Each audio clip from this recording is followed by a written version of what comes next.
अस्सलाम वालेकुम। कैसे हैं आप सब? ठीक ठाक हैं? अच्छा जी, हमने चैप्टर नंबर 7 जो है वो क्लोज कर दिया था और उसमें हमारे पास जो है वो एक्सरसाइज का क्वेश्चन नंबर 14 है। उसमें हाइब्रिडाइजेशन से रिलेटेड दो स्ट्रक्चर्स हैं, बाकी सारे जो है वो अंदर चैप्टर नंबर 7 में ही डिस्कस हो गए हैं। तो वो जो दो हमारे पास हैं क्वेश्चंस, उनकी हमने ऑर्बिटल डायग्राम जो है वो ड्रॉ करनी है। उसमें से एक बहुत इम्पॉर्टेंट है जो कि आपको फर्स्ट ईयर के सिलेबस में भी नहीं कराया गया है और सेकेंड ईयर की हाइब्रिडाइजेशन में भी वो थ्योरी में इंक्लूड नहीं होता चैप्टर के अंदर। तो हमारे पास जो है उसकी अलग से डायग्राम जो है वो मौजूद है, हम उसको डिस्कस करते हैं। चलिए देखते हैं।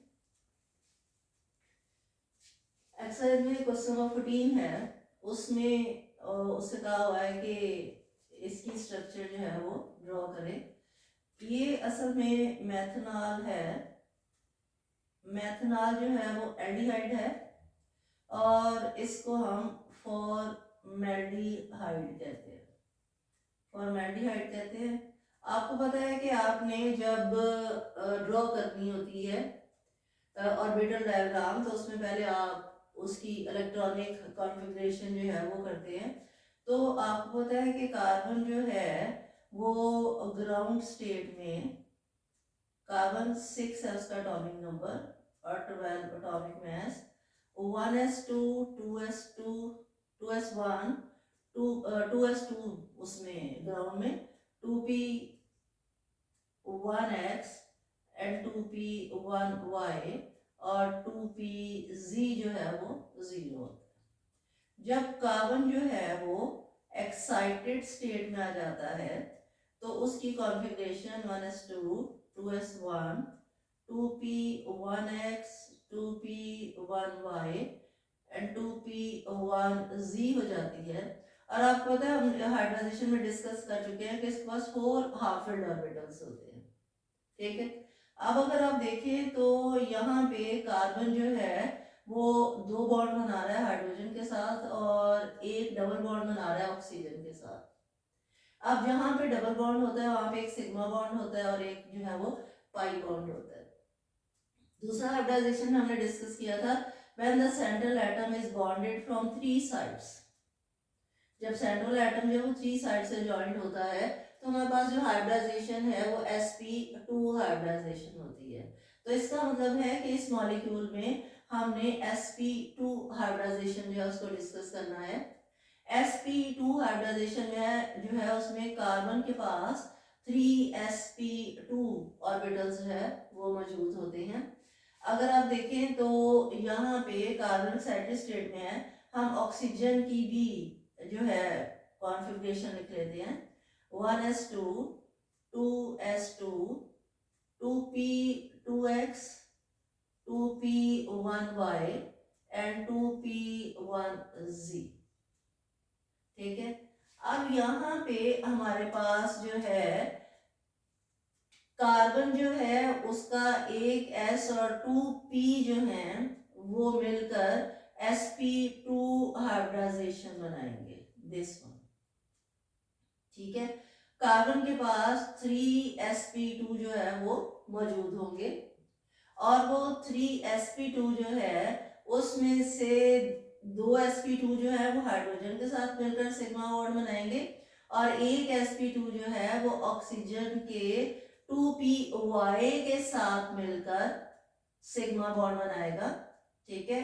उसके बाद कार्बन के पास एक 2pz रह जाएगा और ऑक्सीजन के पास भी 2pz रह जाएगा। तो ये दोनों मिलकर जो है वो पाई बॉन्ड बनाएंगे क्योंकि ये जो है आपस में पैरेलल स्टैंड कर सकते हैं। ठीक है। तो हमारे पास जो है यहाँ पे जो हमने डायग्राम बनाई है उस डायग्राम में अगर आप देखें तो दरम्यान में ये कार्बन है।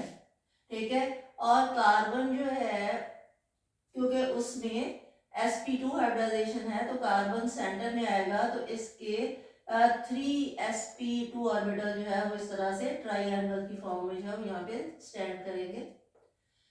अब यहाँ पे जो कार्बन का एक sp2 है वो इस हाइड्रोजन के साथ सिग्मा बॉन्ड बनाएगा, तो आपको पता है कि हाइड्रोजन जो है उसका ये 1s होता है, ठीक है। इस हाइड्रोजन का भी ये 1s है, तो sp2 हाइड्रोजन के 1s के साथ मिलकर सिग्मा बॉन्ड बनाएगा। ये ऑपोजिट स्पिन के साथ दो इलेक्ट्रॉन्स है, एक हाइड्रोजन का है और एक कार्बन का है। उसके बाद अगर आप देखें तो कार्बन का जो सेकंड sp2 है वो क्या कर रहा है, हाइड्रोजन के 1s के साथ मिलकर सिग्मा बॉन्ड बना रहा है, और इसमें भी एक स्पिन जो है वो हाइड्रोजन, स्पिन ऑफ इलेक्ट्रॉन जो है वो हाइड्रोजन की दिखाएगी, एक कार्बन की दिखाएगी, ठीक है। उसके बाद हम कार्बन का थर्ड sp2 जो है वो हम यहाँ पे ड्रॉ करेंगे। जब हम उसको यहाँ पे ड्रॉ करेंगे तो हमारे पास जो ऑक्सीजन है उसके 2 हाफ फिल्ड ऑर्बिटल्स जो है वो यहाँ पर मौजूद है, ठीक है। ये जो 2 हाफ फिल्ड ऑर्बिटल्स हैं ये क्या कर रहे हैं, इसमें एक जो पी वाई है, जो मैंने यहाँ पे लिखा कि ये पी वाई है किसका, ऑक्सीजन का, ये दरमियान मैंने ओ लिखा हुआ है तो ये ऑक्सीजन है, ये पी वाई है ऑक्सीजन का। आपको पता है कि जो पी ऑर्बिटल्स होते हैं उसके 2 लोब्स होते हैं, ठीक है। तो ये हमने पी वाई के 2 लोब्स जो है वो दिखाए हैं, और यहाँ पे ये जो पी वाई है ये ओवरलैप कर रहा है कार्बन के sp2 के साथ। जब ये कार्बन के sp2 के साथ ओवरलैप कर रहा है तो इसमें भी 2 इलेक्ट्रॉन्स है विद ऑपोजिट स्पिन, एक sp2 कार्बन की तरफ से आया और एक पी वाई ऑक्सीजन की तरफ से आया, तो ये यहाँ पे ओवरलैप कर रहे हैं। यहाँ पे भी हेड ऑन ओवरलैपिंग है, सिग्मा बॉन्ड बनेगा, यहाँ पे भी हेड ऑन ओवरलैपिंग है, यहाँ पे भी सिग्मा बॉन्ड बनेगा, और यहाँ पे भी हेड ऑन ओवरलैपिंग है तो सिग्मा बॉन्ड बनेगा। इसका मतलब है कि मेथनॉल जो है उसमें 3 सिग्मा बॉन्ड होते हैं। एक 2 सिग्मा बॉन्ड जो है वो कार्बन और हाइड्रोजन की ओवरलैपिंग से होते हैं, और एक सिग्मा बॉन्ड जो है वो कार्बन और ऑक्सीजन की ओवरलैपिंग से होता है, ठीक है। अब जो कार्बन है उसके पास भी ये पीजी रह गया, और जो ऑक्सीजन है उसका भी पीजी रह गया, तो ये जो पीजी हैं ये मैंने ग्रीन के साथ बनाए हैं। तो पीजी जो है वो कार्बन और ऑक्सीजन के ऊपर पैरेलल स्टैंड करेंगे। जब ये पैरेलल स्टैंड करेंगे तो पैरेलल ओवरलैपिंग जो है उसको आप इस तरह से शो करते हो, this is only 1 pi bond. मैंने हाइब्रिडाइजेशन में बार बार इस चीज का जो है वो जिक्र किया है कि ये सिर्फ एक ही पाई बॉन्ड है, because pi bond have 2 reasons, one above the plane and one below the plane, that is why we write down here, हम उसकी ओवरलैपिंग जो है उसको शो कर रहे हैं, तो इसलिए हम एक पाई बॉन्ड ऊपर लिखते हैं, एक पाई बॉन्ड जो है वो हम उसको नीचे की तरफ लिखते हैं, लेकिन कंसिडर ये एक ही पाई बॉन्ड होता है। अब यहाँ पे कार्बन का एक पीजी और ऑक्सीजन का पीजी जो है they are standing at the parallel positions, when they will overlap they will form the pi bond, ये पाई बॉन्ड बनाएंगे, and it is called orbital diagram of the methanol and the formaldehyde. अब जब आपने इसमें detail लिखनी है तो detail जो है वो लाइंस में लिखने की बजाय डिटेल को आप एक्सप्लेनेशन भी कहते हैं, ठीक है।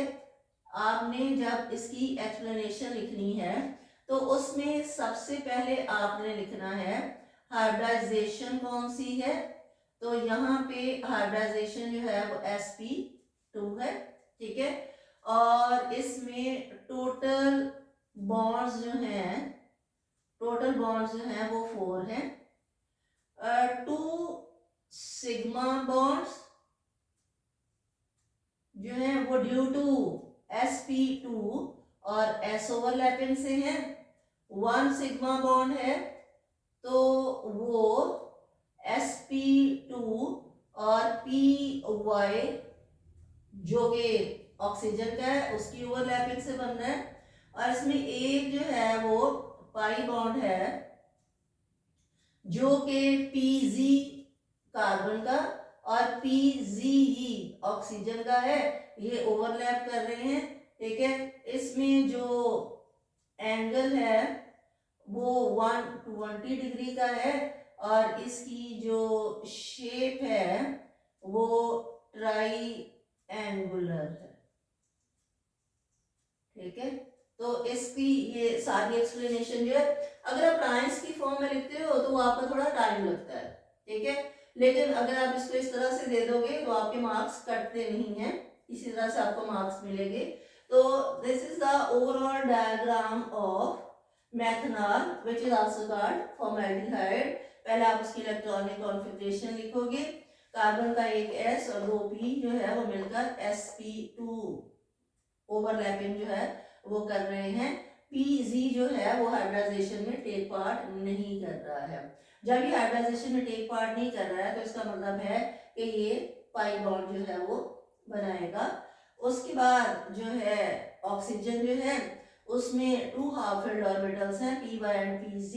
py जो है वो उसके sp2 के साथ, कार्बन के sp2 के साथ मिलकर सिग्मा बॉन्ड बनाएगा, और pz जो है वो कार्बन के pz के साथ मिलकर पाई बॉन्ड बनाएगा। ओके, मेरे ख्याल में आपको समझ आ गई होगी। अगर तो आपको सिर्फ डायग्राम ड्रॉ करनी आती है देन दैट इज इनफ, के लिए इनफ है।